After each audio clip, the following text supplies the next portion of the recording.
Today you are going to learn all about Scrum, Scrum Framework and different Scrum practices. If you want to pass PSM1 certification or maybe CSM certification, this video course will be very helpful for you. And of course, it is free. My name is Orkan and I am from Volkerdon team. Before we start, we highly recommend you to watch our video about preparation for PSM1 exam and the most useful tips to pass PSM1 certification. The link in description of this video. Our video course consists of different sections with required topics.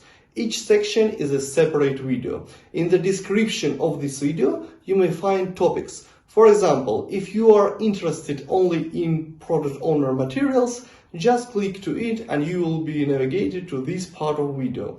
Kindly ask you to subscribe to our channel and send us your likes. It's really important to promote this video. So let's start.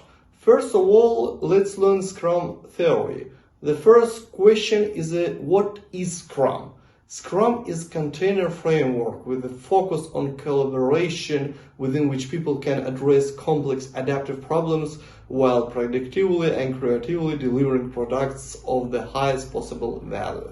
In other words, Scrum is a simple framework for complex product delivery or a simple framework for addressing complex challenges. As we know from the Scrum Guide, Scrum is founded on empirical theory or empiricism and lean thinking. Empiricism asserts that knowledge comes from experience and making decisions based on what is known. Lean thinking encourages teams to deliver fast by managing flow, limiting the amount of work in progress to reduce context switching and improve focus. Scrum teams manage flow by working in cross-functional teams on delivering one iteration at a time. Scrum employs an iterative, incremental approach to optimize predictability and control risk. Three pillars uphold every implementation of empirical process control theory: transparency, inspection, and adaptation. Each component within the Scrum framework serves a specific purpose and is essential to Scrum's success and usage. So let's move forward. The second important topic is empiricism. In an empirical process, information is gained by observation rather than prediction. We also know empirical processes are best for complex problems where there is more that we do not know than we do know. Empiricism helps people to navigate uncertain complex problems. It requires them to take one step at a time, such as performing a small amount of work to gather experience. It divides complex problems into a small scope of short-term iterations. For each iteration, just enough work is planned that can be completed within that short iteration or a few weeks. There is no big scope of work spanning a long duration. It uses a small team to perform these few weeks of work. It requires them to increase the visibility of work or product information as they travel this iteration. The small team creates a product increment at the end of these few weeks. The increment is shared with stakeholders for inspection and feedback is solicited. The team gathers experience from this work. From this feedback and experience, new clarity emerges and knowledge is obtained. The scope and plan for the next iteration are adjusted based on this new knowledge. The next important topic in Scrum Theory section is self-management. According to the new version of the Scrum Guide, the Scrum team are a self-management team instead of self-organizing teams that was in previous versions of the Scrum Guide. Meaning they internally decide who does what, when and how. What does it mean? In general, little has changed.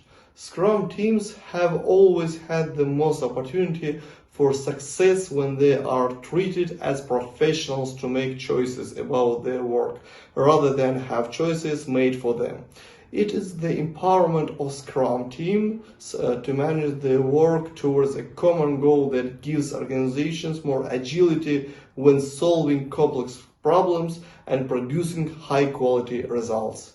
The key difference between self-management and self-organization is that self-management includes what work to do and when to do it, in addition to the way of working. The characteristics of self-management teams also apply to Scrum teams in the old version of Scrum guides.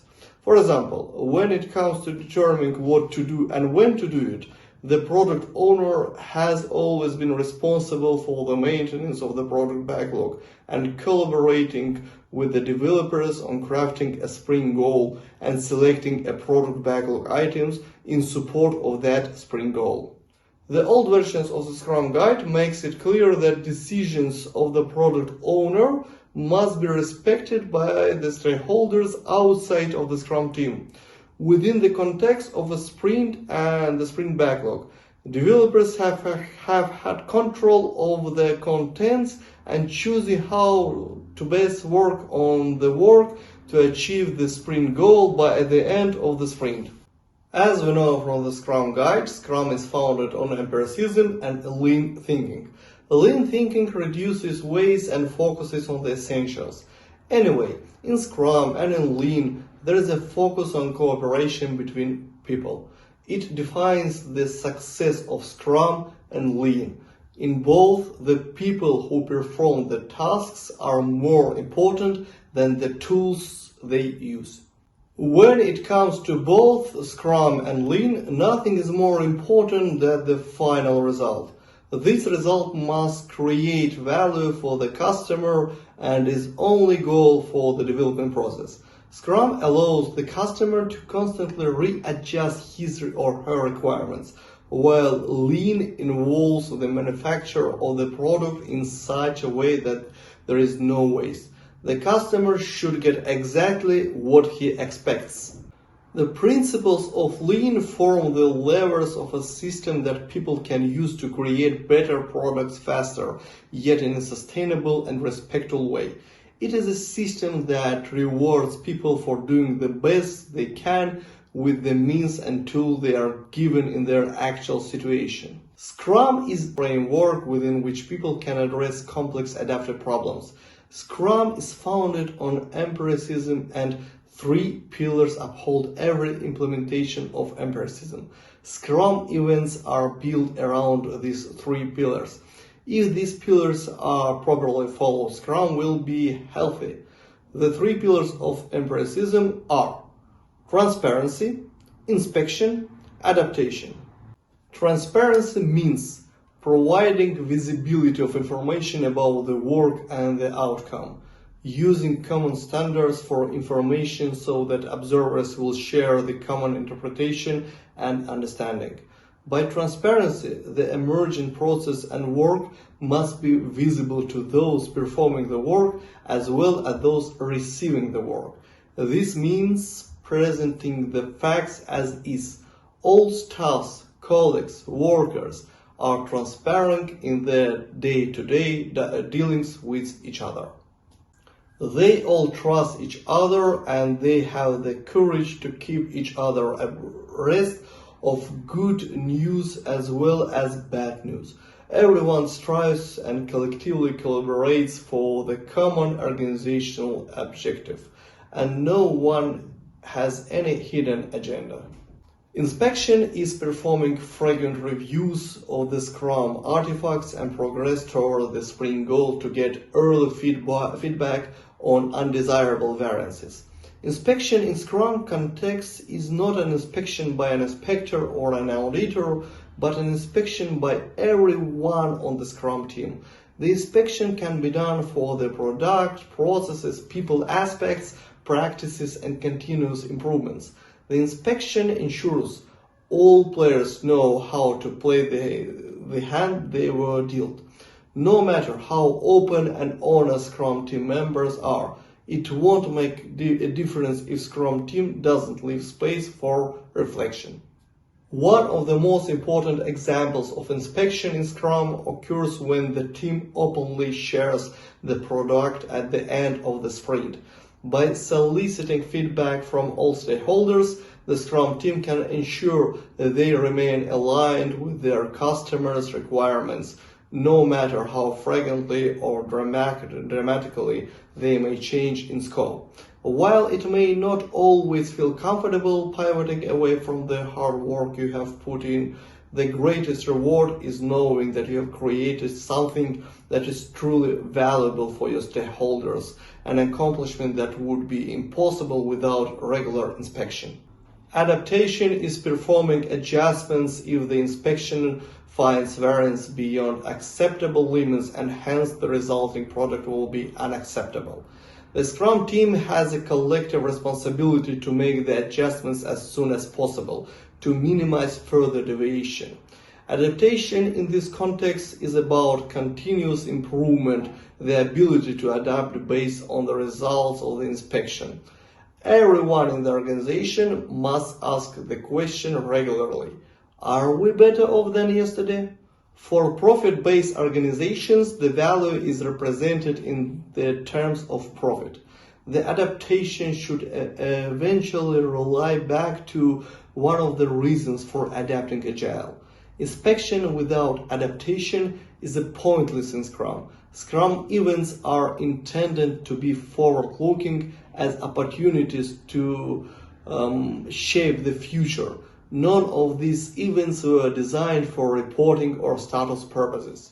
In the world of high dynamism that leads to deploying a work process based on Scrum, it would be very strange if teams did not capitalize on new information and insights that improve their work life as soon as possible. Scrum makes sure it happens never later than at the foreseen events.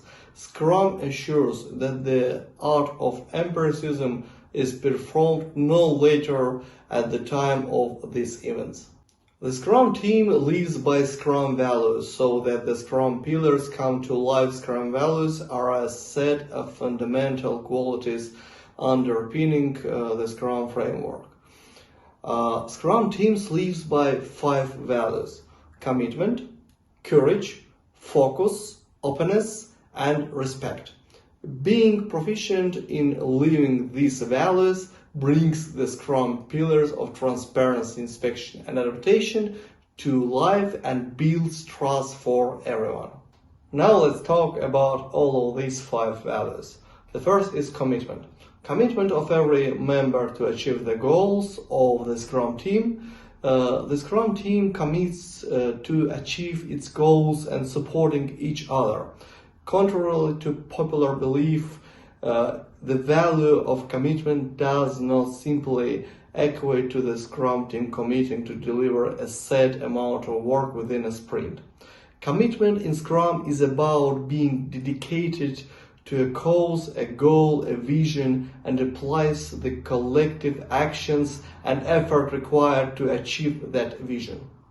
Without commitment, Scrum teams will not be able to reach their full potential. They will struggle to collaborate and learn, and ultimately to deliver valuable working software. The next is courage. Courage to work on tough problems. Courage to do the right thing by accepting that the future cannot be predicted and responding to emerging change. Courage helps everyone to be grounded in reality, not giving into personal pride. Scrum emphasizes the importance of self-managing cross-functional teams to optimize flexibility, creativity, and productivity. Without courage, Scrum team members will not be able to think creatively about problems. They will not be able to take the risk required to produce the innovative, productive product, changes that organizations demand of them. Then focus. Focus of the team on prioritizing and completing the sprint work to achieve the goals of the Scrum team. Focus helps to avoid doing other things not related to the sprint goal. Scrum teams have a time box of 1 month or less in which to produce a valuable product increment. To do this successfully requires that the team can focus on the task at hand. Without focus, Scrum teams can easily become distracted by support issues, on-demand work, email, meetings, and so on. The next, openness. Openness of the Scrum team and its stakeholders in expressing and facing the fact and truth about all the work and challenges with performing the work, thereby increasing transparency. This value is most readily linked to Scrum's roots in empiricism and the transparency that it demands. Openness is a requirement for Scrum to work, and the Scrum artifacts and events facilitate that openness. The product backlog should be visible to everyone. The daily Scrum keeps progress visible, the sprint review makes the results of the sprint visible, and so on. Without real openness and honesty about its progress, learning and problems, a Scrum team will struggle to gain a trust and empowerment and not reach its full capabilities. And finally, respect. Respect each other as capable and independent people so that it can provide a trustworthy environment to learn and share. Respect is perhaps the most human of the values. Scrum team members are expected to show respect for each other and each other's experience, opinions, and culture. Without respect, team members will pursue individual rather than the team success and fail to capitalize on the strength of working as a team. Also, it is very important to know that the Scrum is not a methodology, process, or technique for building products. It is a framework within which one can employ various product building processes and techniques. Scrum is designed to help teams create and sustain complex software products in turbulent circumstances where self-managing. Scrum implements the scientific method of empiricism to better deal with the complexity and unpredictability of software development. The content of the Scrum Framework has been consciously limited to a bare minimum set of mandatory elements so that each element becomes essential.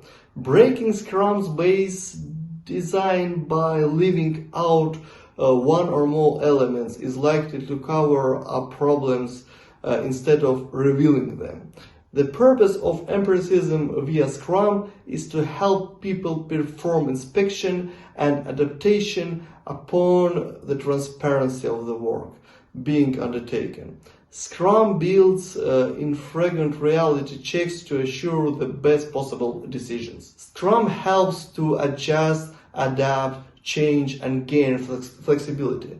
Scrum, through its minimalistic design, has no exhaustive and formal prescriptions on how to design and plan the behavior of all software development actors, nor does it lay out their expected behavior against time in design and plans, let alone how these designs and plans must be documented, maintained, and stored.